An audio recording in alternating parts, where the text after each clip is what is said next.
혹시 무한도전 본 사람 안 봤어요? 어, 안 봐요? 저거 봤죠? 토요일은 가수다. 못 봤어요? 못 본 사람들도 있구나. 목사님 무한도전을 잘 안 봐요. 목사님 무한도전을 잘 안 보는데 한 연말과 연초에 엄청난 이슈가 된 프로그램이잖아요, 그죠? 엄청난 이슈가 돼서 목사님 다운을 받아봤어요.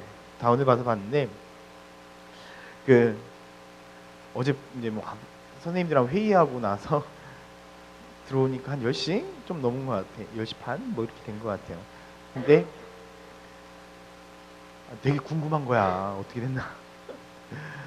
시간을 보니까 저 프로그램이 1시간 반 동안을 했더라고요. 설교 준비를 해야 되는데 저걸 먼저 봐야겠다. 근데 저걸 봤어요. 1시간 반이라는 시간 동안을 다 본 건 아니고 막 돌려가면서 좀 보고 이제 분위기라든지 그런 것들을 쭉 보고 어떤 것들은 다 보게 되고 어떤 가수가 나와 노래 부를 때는 돌리지를 못하겠는 거예요.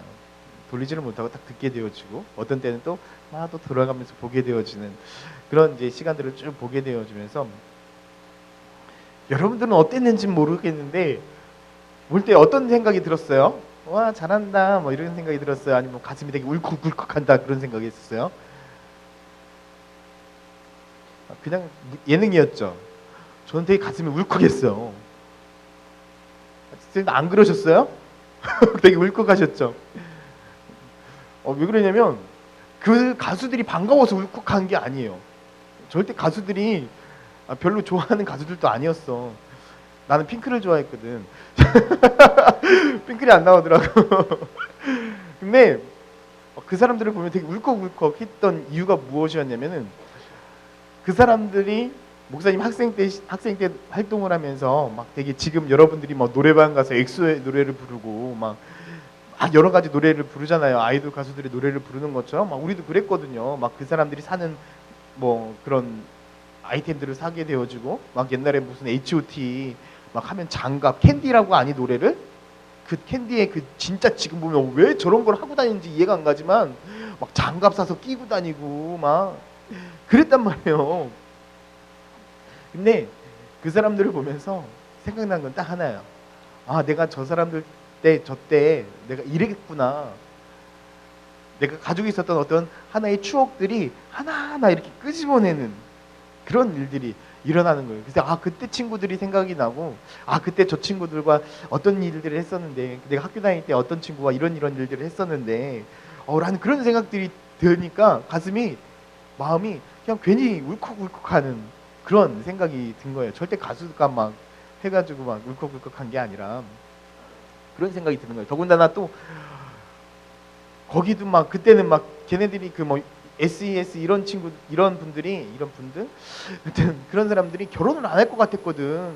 근데 막 쌍둥이 엄마에 막 박수 치는 거 봤어요. 옛날에 이렇게 막 되게 이렇게 치고 막 슈 하는 거 봤어요. 막 아줌마 박수 치고 막 이러고 그럴 것 같지 않든 막 진짜 요정이라고 표현할 만큼 그럴 것 같은 사람들이 뭐 그렇게 변하는 거 보고 자녀에 대한 그 사랑을 표현하는 것들을 보면서 또 가슴이 또 울컥울컥하기도 했어요. 아마 여러분들은 전혀 모를 거야, 그치?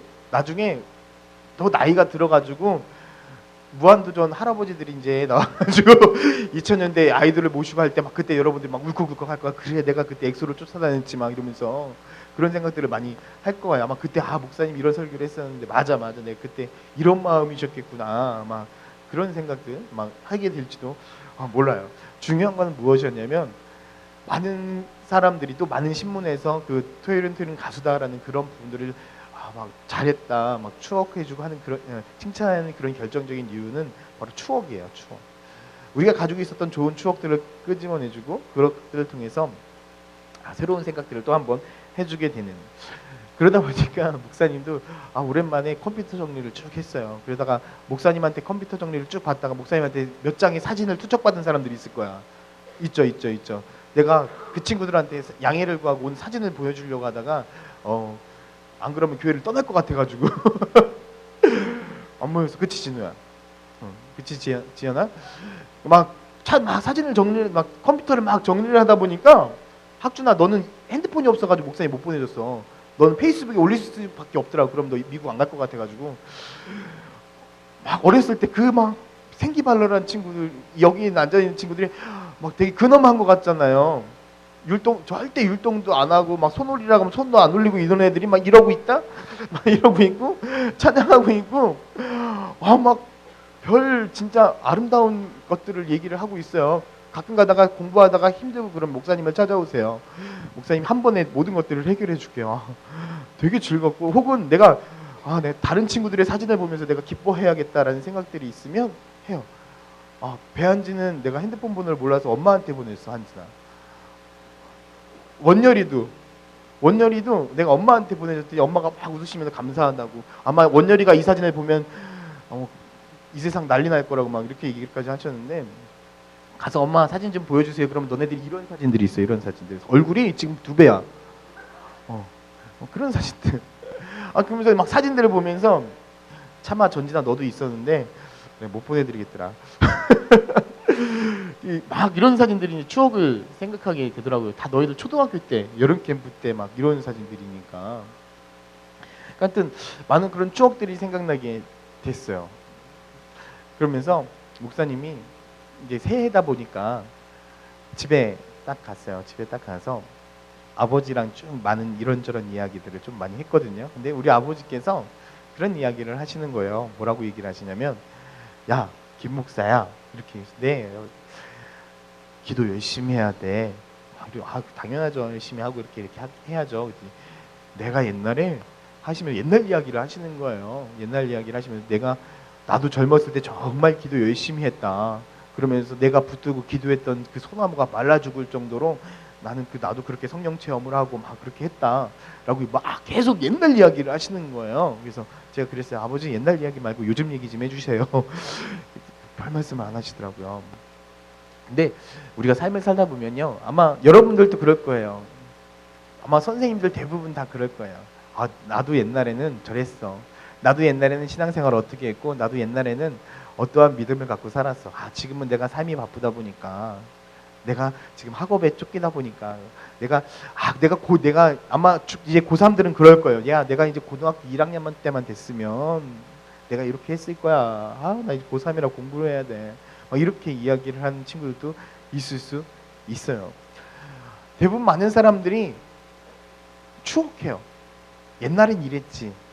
분명히 옛날엔 이랬지라고 많은 사람들이 그렇게 이야기를 해요. 근데 추억이 나쁜 건 아니에요. 좋은 거예요. 그렇지만 많은 사람들이 앞으로 나아가려고 하지는 않고, 내가 새로워지려고 하지는 않고 어떻게 할까요? 계속 옛날만 생각하고, 옛날엔 이랬어. 내가 옛날에는 신앙생활 더 열심히 했고, 내가 옛날에는 이런 열정을 갖고 있었고, 옛날에는 이런 믿음을 갖고 있었어. 그런 생각들만 계속해서 반복하는 사람들이 너무나 많다라는 거예요. 여러분들 생각해 보세요. 비록 지금 고등학교 학생들이지만 여러분 신입생들이 들어올 때마다 드는 생각이 뭐예요? 나 신입생 때는 안 그랬는데. 그러지 않으세요? 기숙사에 있는 친구 생각해 보세요.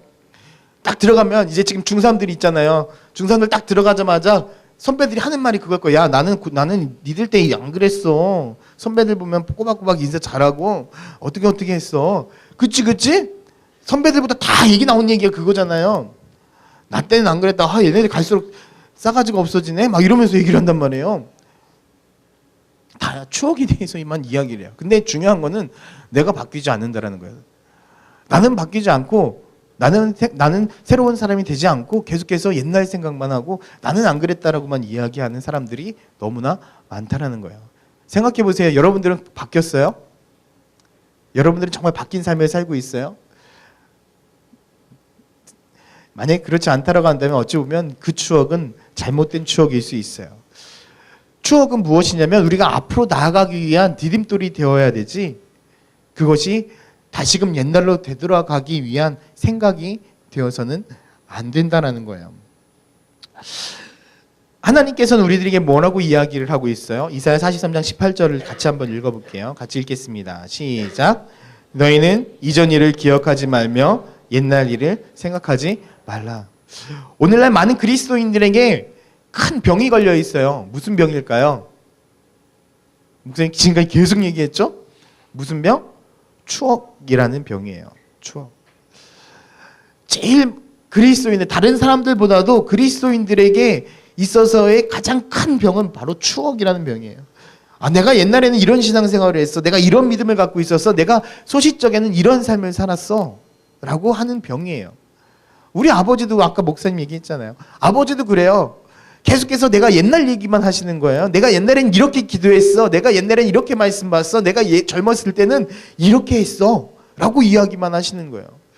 절대 지금 내가 어떻게 신앙생활하고 있고 지금 내가 어떤 삶을 살아가고 있다라고 절대 이야기하지 않으세요. 근데 중요한 건요. 지금 나도 그래요. 지금 나도 그래요. 아니, 여러분들도 그래요. 생각해 보세요. 나는 안 그래요 라고 이야기할지 모르겠지만 여러분들도 그래요. 나는 지금 이 정도면 열심히 신앙생활하고 있는 거야. 내가 지금 이 정도면 다른 교회 다니는 어떤 친구들보다도 믿음이 좋은 거야 라고 생각할 수 있어요. 그렇지만 절대 그거 아니에요. 내가 예전에 어떤 삶을 살았고 내가 예전에 어떻게 하나님 앞에 은혜 받았고 내가 예전에 어떻게 찬양팀에서 활동했고 내가 어떠한 봉사를 했는지 그건 지금 전혀 중요하지 않아요. 목사님 가끔가다 맨날 이야기를 하잖아요. 이 고등부 예배 시간에 정말 열심히 앞에 나와서 찬양 인도하고 반주로 섬기고 목자로 섬기고 했던 그 수많은 사람들도 지금은 술 먹고 담배 피고 세상 문화 가운데 살아갔고 교회 안 나오는 친구들 너무나 많다고요. 목사님이 아까 사진 보내줬다라고 이야기를 했잖아요. 목사님이 10년 동안 있다 보니까 10년이 넘게 있다 보니까 수많은 사람들이 사진을 갖고 있는 거예요. 여러분 안심하지 마세요. 나는 없을 거야 라고 생각할지 모르겠지만 여러분들 중등부 때 왔어. 나는 목사님이 아동초 때 없었어. 난 중등부 사진도 갖고 있다는 사실을 여러분 기억하셔야 돼요.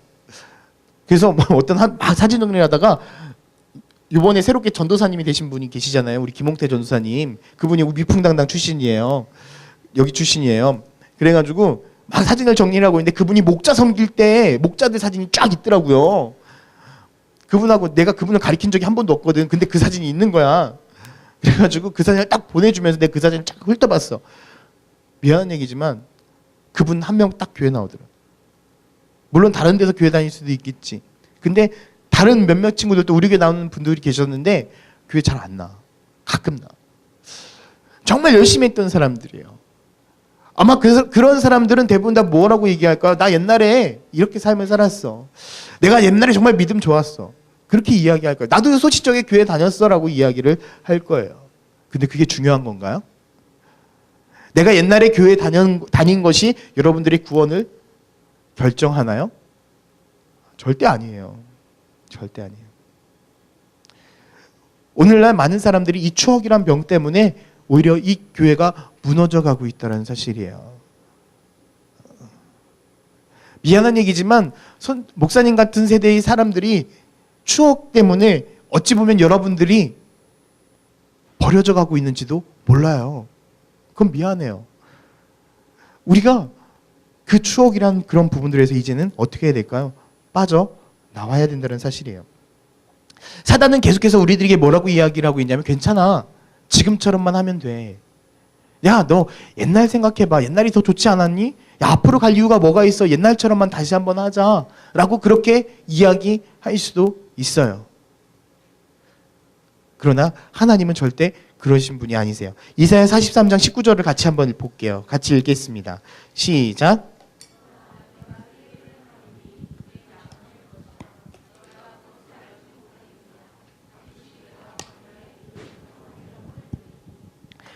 자, 이 말씀을요. 18절과 19절을 지금 19절만 읽었는데 아까 읽었던 18절과 19절을 메시지 성경으로 보면 이렇게 이야기해요. 목사님 천천히 읽어줄게요.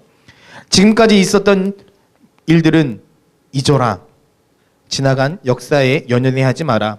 다만 깨어있어라. 현재에 깨어있어라.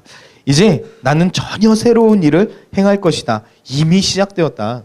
보이지 않느냐? 여기를 보아라. 내가 사막 가운데 길을 내고 황무지에 강을 낼 것이다. 하나님은요, 예전에 하나님이 그리셨던 그 도화지 위에 그걸 다 지우고 새로 그리시는 분이 아니세요. 전혀 새로운 곳에 전혀 새로운 방법과 전혀 새로운 기법과 상상하지는 못했던 그 일로 우리들 삶에 새롭게 역사하시는 분이 하나님이세요. 그렇기 때문에 여러분 생각해 보세요. 지금까지 많은 엄마 아빠들이 하나님은 이런 분이야 라고 했던 그 이야기들 많이 들었을 거예요. 그렇죠? 선생님들이 하나님은 이런 분이야 라고 이야기했을 거 많이 기억할 거예요. 그러나 여러분 그거 다 잊으세요. 왜 그런 줄 아세요? 지금 하나님은 또 다르게 여러분들의 삶 가운데 역사하고 계시기 때문이에요. 지금까지 목사님이 야 하나님은 이런 분이야 라고 간증했던 것은요, 목사님이 경험한 하나님이에요. 여러분들이 경험한 그 하나님은요 전혀 달라요. 학준이가 경험한 하나님이 다르고 진호가 경험하는 하나님이 전혀 다르다라는 이야기예요. 그런데 지금까지 우리는 어떻게 신앙생활을 했는지 아세요? 하나님은 이런 분이야 라고 어떤 틀을 만들어 놓고요, 이게 하나님이니까 이런 분을 믿어 라고 이야기를 하고 있어요. 아니에요. 하나님은 우리들의 삶에 어떻게 어떠한 방법으로 어떤 순간에 역사하실지 전혀 몰라요. 여러분 생각해 보세요. 어떻게 한 사막 가운데 강을 낼 생각을 하겠습니까? 그 당시에 생각해 보세요. 이스라엘 지금이야 막 건설 중장비 갖다 놓고 파이프관 연결하고 해가지고 그 사막 가운데 꽃을 피게 하고 하겠죠. 실제로 그렇게 하고 있으니까. 근데 아무것도 없는 세상 가운데 속에서 포크레인도 없고요, 파이프관도 이렇게 막 심각하게 연결할 수 없는 그런 상황 가운데 속에서 사막에 어떻게 강을 낼 것이며 사막에 어떻게 꽃을 피게 할 것이며 사막 가운데 속에서 어떻게 아름다운 농작물들이 맛있는 농작물들이 피어나게 될 것인가. 사람들은 상상할 수도 없는 그 일들을 하나님은 이루신다라는 거예요. 여러분들 그런 하나님을 믿으시기를 바랍니다. 여러분들이 지금까지 갖고 있었던 그 하나님에 대한 모든 편견을 버리셔야 돼요. 목사님이 작년에 2014년도 한 해를 처음 하면서 많은 것들을 경험하게 되어지고 많은 것들을 보게 되어졌어요. 우리가 작년에 제일 많이 나왔던 때가 180명이 넘었어요. 알아요? 그리고 평균적으로 140명 정도가 이 자리에 와서 예배를 드렸어요. 근데 지금 한 30명, 40명 정도가 지금 이 자리에 앉아 있는 것 같아요. 다 시내권인 거야. 근데 시내권 친구들 다 안 나온 거지. 그러면서 목사님이 그런 생각들을 했어요. 140명? 평균적으로 나오면 많이 나오는 거예요. 그렇죠? 많이 나오는 거예요. 적게 나오는 숫자 절대 아니에요. 목사님이 알고 있기로는 공주에 있는 몇 개 교회 중고등부를 다 합쳐야 이 인원이 나와요. 중고등부 다 합쳐야 어찌 보면 한 교회에 이 인원밖에 나오지 않아요. 많은 거예요. 그래서 목사님 그런 생각도 해봤어요. 아, 이 정도만 유지하면 되지 않을까? 왜 그러냐면 너무 바빠지는 거예요. 너무 바빠지는 거예요. 정말 눈꽃 새 없어요.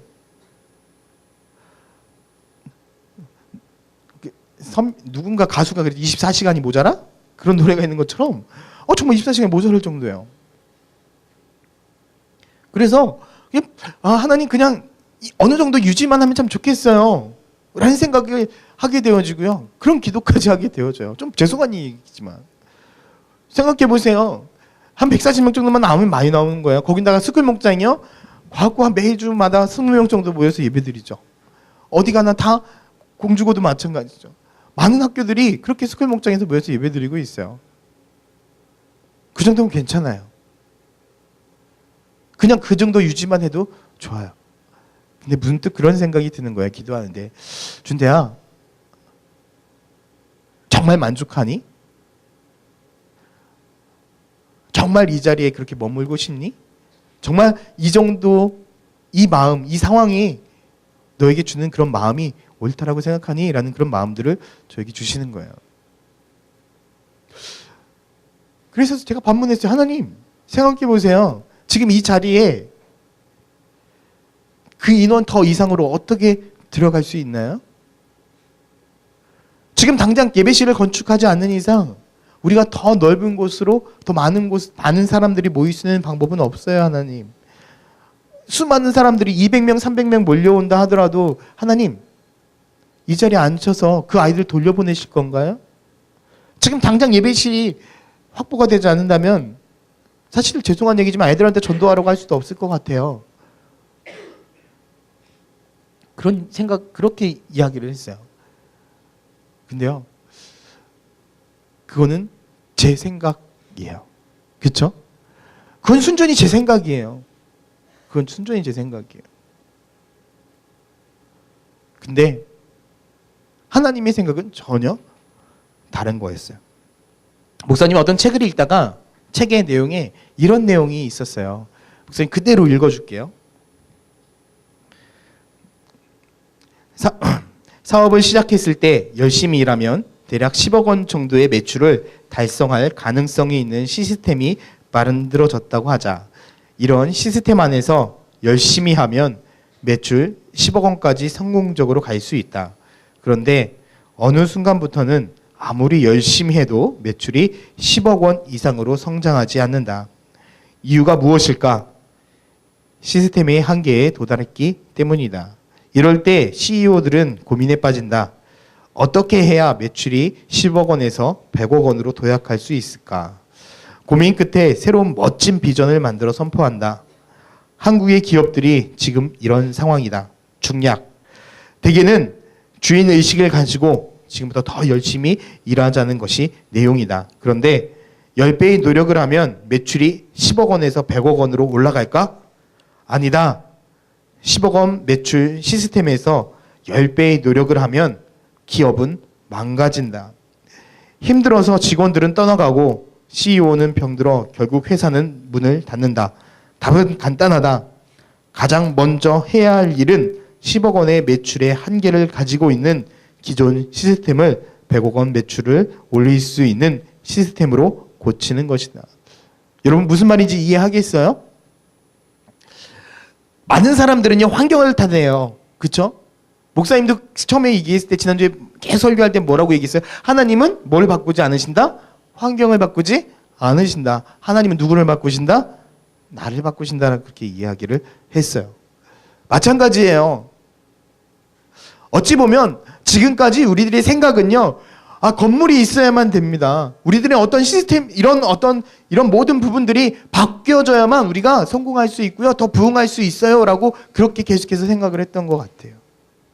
근데 중요한 것은 무엇일까요? 우리들의 생각이 바뀌어야 되고, 우리들의 시스템이 바뀌지 않는 이상 우리는 더 큰 부흥과 더 큰 은혜를 경험할 수 없다라는 거예요. 마태복음 9장 17절에도 이렇게 이야기해요. 같이 한번 읽어보겠습니다. 시작. 새 포도주를 낡은 가죽 부대에 넣지 아니하냐. 그렇게 하면 부대가 터져 포도주가 쏟아지고 부대도 버리게 됨이라. 새 포도주는 새 부대에 넣어야 둘이 다 보존되느니라. 여러분 2014년도에 하나님께서 우리 고등부에게 어떻게 은혜를 주셨는지 여러분들도 다 아실 거예요. 그렇죠? 그런데 그거는 이제 지나간 추억에 불과할 뿐이에요. 저는 여러분들한테 이 자리에서 오히려 잘 됐어요. 시내권에 있는 우리 친구들, 사실 어떻게 보면 여러분들이 꿈의 교회를 이끌어 나가야 될 미래라고 저는 그렇게 생각해요.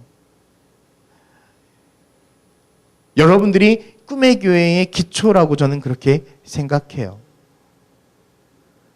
그래서 여러분들이 새로운 마음과 새로운 생각과 새로운 열정을 가지지 않는다고 한다면 미안한 얘기지만 우리 고등부는요, 언젠가는 다른 교회처럼 중등부랑 고등부랑 합쳐지게 될 수밖에 없을 거예요. 여러분 학교에 공주에 사는 많은 친구들이 없나요? 아마 오늘날 많은 사람들이 걱정하고 있어요. 무슨 걱정을 하고 있나요? 많은 학생들이 다 세종으로 넘어가고 있다고 다들 걱정하고 있어요. 그런데 여러분, 그것은 숫자적으로 봤을 때 걱정입니다. 아직도 하나님을 알지 못하는 수많은 사람들이 이 땅 가운데 존재하고 있다는 거예요. 그 사람들은 과연 누가 복음을 전할까요? 그들에게 가서 누가 예수 그리스도를 증거할까요? 그것은 다름 아닌 바로 우리가 가서 해야 돼요. 지금까지는 어찌 보면 내가 아니란 생각으로 교회에서 선생님들이 해주는 그런 모든 말 그냥 편하게 내 간식도 먹고 편하게 앉았다가 조금 친구들과 이야기 나누다가 가는 차원으로 여러분이 이제 생각했다라고 한다면 여러분 이제 생각을 바꾸었으면 좋겠습니다. 여러분들이 이 고등부의 주인이 되어지고 여러분들이 이곳에서 내가 모든 것을 다 할 수 있는 그런 능력 있는 그런 하나님 나라의 사역자들이 됐으면 좋겠어요. 심지어 조금 더 과장돼서 이야기한다면 지금까지 어찌 보면 고등학교 3학년 딱 되면은요 수능 준비한다고 다 모든 사역들을 내려놨어요. 주일날 2시간 공부 안 한다고 주일날 2시간 와서 사역하면서 찬양하면서 그게 과연 여러분들 생각해 보세요. 얼마나 수능 점수에 큰 영향을 미칠까요? 저는 그렇지 않다라고 생각해요. 단지 교회에서 그런 사역들을 빼주는 것은 무엇에 불과한 줄 아세요? 그냥 여러분들 안에 있는 두려움만 조금씩 해소하는 것밖에 되지 않아요. 부모님한테 저 이제 교회에서 이런 사역들 안 하고 조금 더 공부해요 라고 보여주는 것밖에 되지 않아요. 과연 여러분들 그 시간에 공부하나요?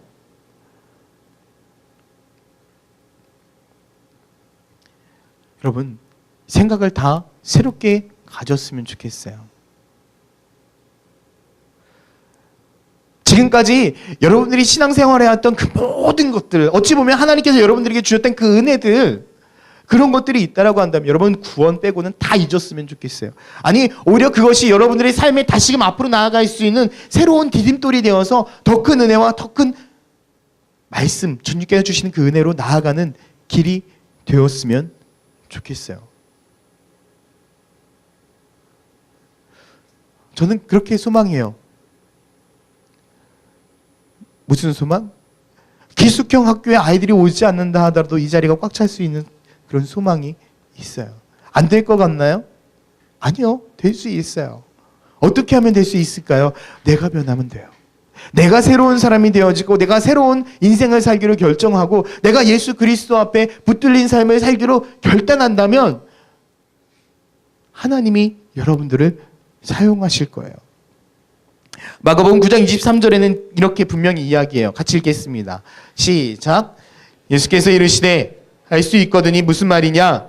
믿는 자에게는 능히 하지 못할 일이 없느니라. 다시 한번 읽을게요. 시작. 예수께서 이르시되 할 수 있거든이 무슨 말이냐? 믿는 자에게는 능히 하지 못할 일이 없느니라. 분명히 하나님은 우리에게 이야기를 하고 있어요. 할 수 있어요, 예수님? 할 수 있나요? 라고 우리가 이렇게 하나님 앞에 질문할 때 뭐라고 얘기하는 거예요? 할 수 있냐니? 네가 믿어? 그럼 돼.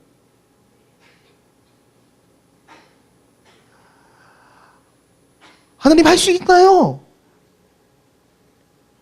하나님은요, 아무것도 없는 그런 상황 가운데 속에서 이 세상 모든 것들을 창조해내신 분이세요. 그런 분한테 주님 할 수 있습니까? 라고 이야기하지 마세요. 문제는 어디에 있어요? 나에게 있어요. 문제는 내 믿음에 있어요. 내가 할 수 없다라고 생각하기 때문에 하지 못하는 거고요. 할 수 있을까 하기 때문에 예수님도 물음표를 갖는 거예요. 하나님 할 수 있어요. 제가 해볼게요. 라고 한다면 누가 일하실까요? 여러분들이 일하시는 것이 아니라 하나님이 먼저 앞서가셔서 여러분들의 모든 삶 가운데 속에서 그 일들을 행하신다는 것을 여러분들이 기억하셨으면 좋겠어요. 여러분, 이제 고등부가 지금까지 해왔던 그 모든 일들을 여러분 다 잊었으면 좋겠어요. 목사님도 그럴 거예요. 우리 선생님들도 그렇게 할 거예요. 그래서 지금까지 어찌 보면 우리가 계속해서 140명 정도 유지할 수밖에 없었던 그 결정적인 이유는 우리들의 생각이 140명을 커버할 수밖에 없는 수준이었고 300명, 400명, 500명을 아이들을 커버하고 기도해 줄 수 없는 그런 영적인 사람들이었기 때문에 어찌 보면 그렇게밖에 감당할 수밖에 없었던 것 같아요. 여러분들도 마찬가지예요. 여러분들이 공주 수준의 신앙을 갖는 것이 아니라 전 세계적인 신앙을 가졌으면 좋겠어요. 목사님 재미난 기사를 하나 읽었어요. 목사님 그 사실을 믿는 건 아니에요. 또 요즘은 참 이게 되게 위험해가지고 그 예언하시는 목사님들이 많아요. 그렇죠? 요즘 뭐 한반도 전쟁 난다고 맨날 그 여자 전사님이 있는데 그 여자 전사님 듣지도 마세요. 어떤 예언하는 목사님들이 한 10몇 명이서 예언을 했어요. 뭐런 예언이냐면 이 대한민국이 잘 될 거야 뭐 이렇게 하면서 예언을 쭉 했는데 그 맨 목사님은 그거에 대해서 저기 하는 게 아니라 맨 밑에 그분들이 항상 모든 사람들이 다 동일하게 해놓은 답이 있었어요. 무엇이었냐면 대한민국이 이 어려운 시기를 잘 극복한다면, 우리 신앙도 마찬가지예요. 어찌 보면 추억이 우리를 더 힘들게 하고 있어요. 추억이. 여러분들 생각해보지 않아요? 나 초등학교 때 되게 열심히 했는데, 나 언제 되게 열심히 했는데. 여러분, 이 수렁에서 이제 빠져나왔으면 좋겠어요. 이 수렁에서 제발 빠져나와서 여러분 새롭게 신앙생활 했으면 좋겠어요. 목사님이 아는 한진이가 아니었으면 좋겠고, 목사님이 아는 전진이 아니었으면 좋겠어요. 이제 새롭게 시작했으면 좋겠어요. 어렸을 때부터 보았는데 와, 넌 저런 애였기 때문에 얘는 이런 애야 라고 내가 판단하지 않게 해주세요. 목사님, 저 이제 새로운 사람입니다. 내가 예수 그리스도로 인해서 완전하게 새로운 사람이 됐습니다. 여러분들의 그런 눈빛과 그런 모습과 그런 자세가 되었으면 좋겠어요. 그렇게 됐을 때 여러분들의 삶이 여러분 하나님께서 완전하게 붙들어 주시고, 하나님이 여러분들을 사용하셔서 여러분들이 가는 그 학교마다 놀라운 역사가 일어났으면 좋겠어요. 목사님이 중3들에 돌아다니며 다 물어봤어요. 너 학교 어디 갔어? 학교 어디 갔어? 다 물어봤는데 목사님 재미난 일이 있었어. 뭔지 알아요? 모든 학교에 애들이 다 가 있어 지금. 과학고 빼고. 되게 재미난 현상이죠. 한일고부터 시작해서 사대부고 뭐 해가지고 공고, 여고, 영명고 다 가 있어. 근데 두 가지 생각이 드는 거예요. 첫째, 애들이 뭉쳐 있었으면 전도하기 편했을 텐데, 그 아이들 이렇게 다 모아놓고 다 지금 학교 살리기 편했을 텐데 한 명씩이면 힘들 수도 있겠다. 두 번째 생각, 하나님 감사합니다. 모든 학교에 그 한 명씩이라도 가 있어서 그곳에 씨앗이 될 수 있으니까. 어떤 생각을 더 많이 갖게 됐을까요? 처음에는 첫 번째 생각이 더 컸어요. 근데 지금은요 바뀌었어요. 하나님 감사합니다. 지금 중학교 3학년을 하나님께서 한 명 한 명씩이라도 다 보내주신 이유는 그 아이들을 통해서 하나님이 그 학교를 변화시키길 원하시는 하나님의 시작이라고 저는 믿습니다. 여러분, 지금까지 우리가 어떻게 해왔든 이제 중요하지 않습니다. 여러분들이 어떤 믿음을 갖고 있었든지 중요하지 않습니다. 여러분 어떻게 신앙생활을 해왔는지, 여러분들이 어떻게 사역을 해왔는지, 어떤 생각을 갖고 있었는지 중요하지 않습니다. 어떤 게 중요할까요? 이제 오늘 이 순간 새로운 시작, 뉴 스타트, 새로운 시작을 하는 것이 너무나 중요합니다. 저는 여기 계신 우리 친구들이 하나님께서 주시는 놀라운 그 은혜를 가지고 새로운 시작을 했으면 좋겠어요. 그리고 그렇게 결단했으면 좋겠어요. 그렇게 결단하는 친구에게 하나님께서 이렇게 이야기를 하고 계세요. 이사야 43장 21절이에요. 이 백성은 내가 나를 위하여 지었나니 나를 찬송하게 하려 함이라. 하나님께서 여러분들에게 새로운 사람이 되어주고 새로운 인생을 주시는 이유, 하나님께 영광 돌리기 위함입니다. 여러분, 그 하나님을 여러분들이 의지하고 믿고 나아가셨으면 좋겠습니다. 할렐루야. 그런 믿음의 고등부가 되어져서 여러분들이 2015년 안에 새로운 역사를 써 나갔으면 좋겠어요. 새로운 역사. 그래서 정말 지금까지 경험해보지 못했던 놀라운 부흥의 역사가 이 공주시 이 땅에서 일어나서 우리 교회뿐만 아니라 우리 교회 때문에 다른 교회까지도 학생처가 넘쳐나는 그런 놀라운 은혜가 있기를 간절히 소망합니다. 같이 기도하시겠습니다.